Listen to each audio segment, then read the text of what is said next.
통계청이 발표한 자료에 따르면 2020년 대한민국의 합계 출산율은 0.837명으로 OECD 국가 중 가장 낮은 것으로 나타났습니다.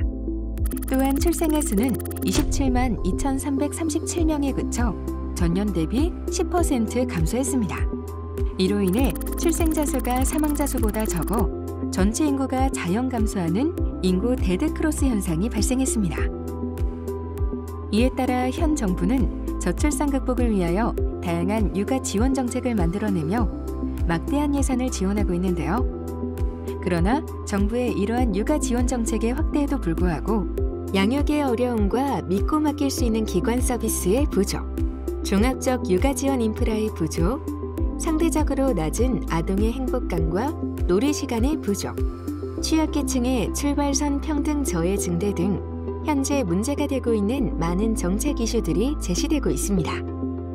이러한 시점에서 육아 정책을 직접적으로 겪고 있는 영유아 부모가 현재 육아 정책을 어떻게 느끼고 생각하고 있는지 살펴볼 필요가 있습니다. 육아정책연구소에서는 2018년부터 육아정책 분석과 과제라는 연구를 통해 영유아 자녀 및 초등학교 저학년 자녀를 둔 부모를 대상으로 문재인 정부의 육아정책의 성과가 무엇인지 조사해 보았습니다. 먼저 현금 및 의료비 지원 정책에 대한 부모님들의 의견을 살펴보면 육아에 실제 도움이 된 정책으로 2020년, 2021년 모두 아동수당을 가장 많이 응답했습니다. 다음 유아교육, 보육, 초등 돌봄 정책에서는 2020년은 놀이중심 누리과정 개정과 국공립 유치원 어린이집 이용률 제고, 2021년은 초등 방과후 돌봄 지원 확대와 아이돌봄 서비스 지원 확대 정책에 가장 많이 응답했습니다. 그렇다면 자녀 돌봄 시간 지원 정책은 어떻게 평가하고 있을까요? 육아에 실제 도움이 된 정책으로는 2020년과 2021년 모두 육아휴직제도와 육아기 근로시간 단축제도에서 많은 응답을 보였습니다. 특히 2020년과 2021년은 코로나19의 확산으로 인하여 영유아 보육교육기관의 휴원과 초등학교의 휴교가 이어져 돌봄 공백이 발생하면서 가정에서 자녀를 돌보는 부모님들이 더욱 힘든 시기를 겪고 있습니다. 정부는 이러한 부모님들의 육아 부담과 어려움을 해소하기 위한 노력으로 코로나19 대응 긴급 육아 지원 정책을 수립하고 시행하였습니다. 2021년 부모를 대상으로 한 설문조사에 따르면 코로나19 대응 긴급 육아 지원 정책 중 정책 효과성이 가장 높은 정책으로 아동 돌봄 쿠폰 40만 원, 아동 특별 돌봄 지원금 20만 원과 같은 아동 양육 한시 지원에 많은 응답을 하면서 부모님들은 정부의 비용 지원 정책에 대하여 긍정적으로 평가하고 있었습니다. 그럼 육아 정책의 수요자인 부모와 어린이집, 유치원 교직원들은 과연 어떤 육아 정책을 바랄까요? 육아정책연구소는 육아 정책의 수요자인 영유아 및 초등 자녀를 가진 부모, 유치원, 어린이집 원장 교사를 대상으로 차기 정부에 바라는 육아정책 제안 공모전을 실시하였습니다. 공모전을 통해 제안된 정책들을 총 10개 영역으로 분류하여 살펴보면 먼저 유아교육, 보육, 기관 지원 분야는 기관 운영에 있어서 직접적으로 지원되고 개선이 필요한 정책 제안들인데요. 이 분야는 4개 사업이 제안되었습니다. 다음 유아교육, 보육, 교사 지원 분야는 어린이집, 유치원에서 근무하는 선생님들을 위해 제안된 정책들입니다. 이 분야는 6개 사업이 제안되었습니다. 유아교육, 보육 서비스 지원 분야는 어린이집, 유치원에서 실행할 수 있는 유아교육, 보육 프로그램 등 서비스와 관련된 정책 제안들인데요.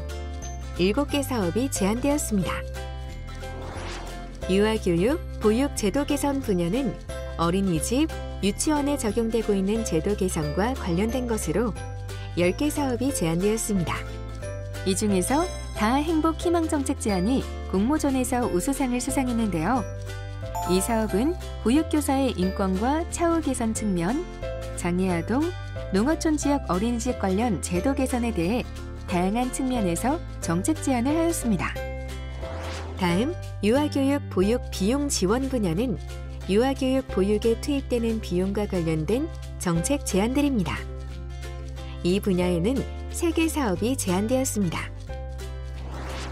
유아교육 보육 취약계층 지원 분야는 저소득, 장애 영유아를 위해 제안된 정책들로 2개 사업이 제안되었습니다.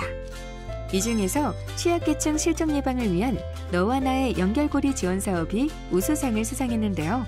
이 사업은 디지털 뉴딜을 반영한 너와 나 연결고리 안전팔찌의 ICT 기능을 강조한 것이었습니다. 양육 지원 분야는 가정에서 양육하는 부모를 위해 제안된 정책들인데요. 이 분야는 10개 사업이 제안되었습니다.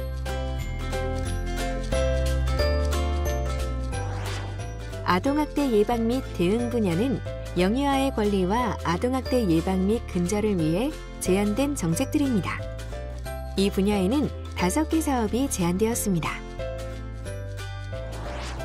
다음 건강지원 분야는 영유아의 건강과 코로나19 등 재난 상황 등 안전을 위해 필요한 정책 제안들로 이 분야에는 6개 사업이 제안되었습니다. 이 중에서 건강한 마음, 행복한 육아가 최우수상으로 선정되었는데요. 이 사업은 영유아 건강검진 시 부모 양육 스트레스 검사를 동시에 진행해서 검사 결과에 따라 수준별로 지원하자는 내용이었습니다. 마지막으로 초등 지원 분야는 영유아기를 지난 초등학년기 아동을 위해서 제안된 정책들입니다. 이 분야에는 4개 사업이 제안되었습니다.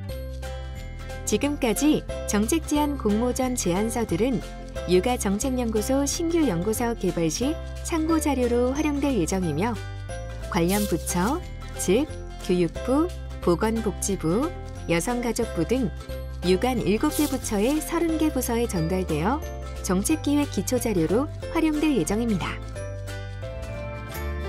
대한민국의 모든 아이들을 잘 키우기 위한 육아정책은 우리 모두가 바라는 한마음일 것입니다. 이러한 정책 수요자들의 목소리에 귀 기울여 2022년에는 정책 수요자들의 필요를 채워줄 수 있는 정책이 실현되길 바랍니다.